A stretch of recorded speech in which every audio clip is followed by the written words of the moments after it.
A few weeks after Gandhiji's birthday, on November 26th, we will mark the 70th anniversary of the adoption of our Constitution. This enlightened and far-reaching document laid the foundations of our republic. It was the work of men and women of principle and patriotism, the members of the Constituent Assembly. In particular, we recall the role of Baba Saheb Dr. Bhimrao Ambedkar, who chaired the drafting committee. In his honor and in our Constitution's honor, the nation will celebrate Constitution Day this year in an appropriate manner. The values that shaped Indian independence and that continue to shape our republic, the values inculcated in our democracy and our Constitution, are also the values that uphold the supremacy of the people of India. This year, the people of India, each one of us, have another responsibility of voting in the general election and electing the 17th Lok Sabha. An election is not just a political exercise. An election is a collective call to wisdom and a collective call to action. It represents a renewal and a recommitment to the goals and hopes of a shared and egalitarian society.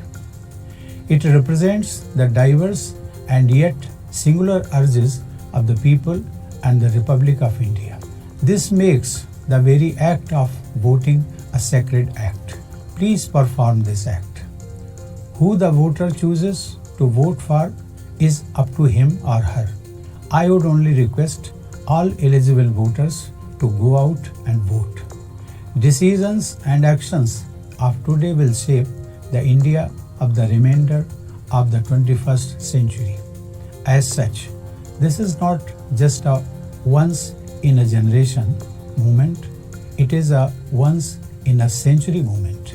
India is at the doorstep of eliminating extreme poverty for the first time in memory. A program of universal and equitable health care has begun to be rolled out. Affordable medicines and medical devices and implants are becoming a reality for more and more sections of our people.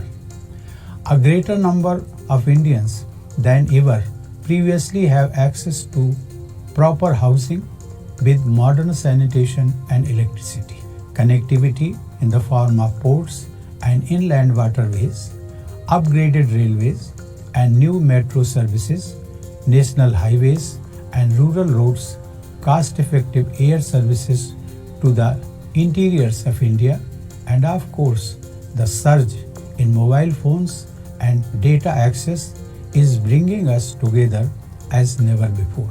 India has been united and integrated. Now it is being networked. Leapfrogging technologies and leapfrogging enlightenment are empowering our farmers and equipping our soldiers. They are exciting the entrepreneurial energies and the infectious startup culture that has made our younger generation and our India the focus of world attention and admiration. No conception of India's development can be complete without a salute to our spirit of inclusiveness, of access and opportunities for all, of an expansion and an embrace of those whom we consider our own. This country belongs to each of us and to all of us, every group and every community, every region and every identity. Our republic has come a long way, and we must appreciate how far successive generations have brought us.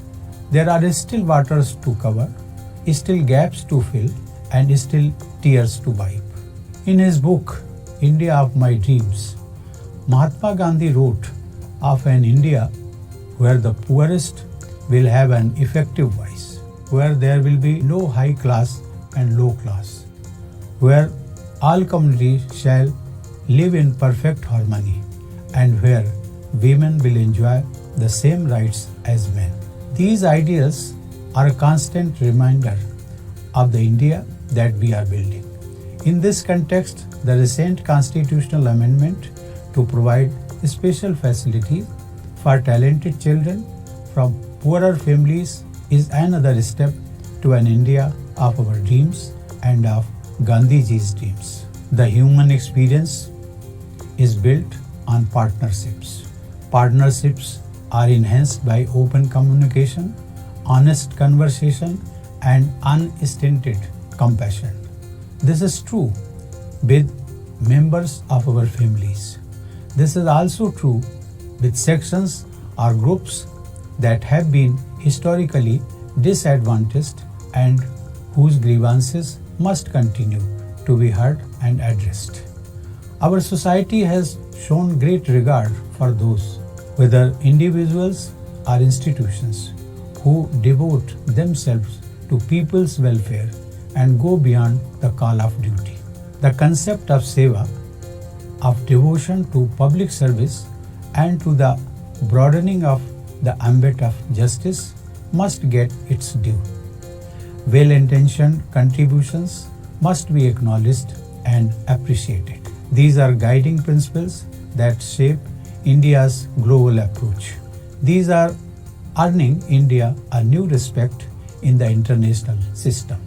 Our republic's vision is that of reaching democratic goals by democratic means, pluralistic goals by pluralistic means, enlightened goals by enlightened means, inclusive goals by inclusive means, compassionate goals by compassionate means, and constitutional goals by constitutional means.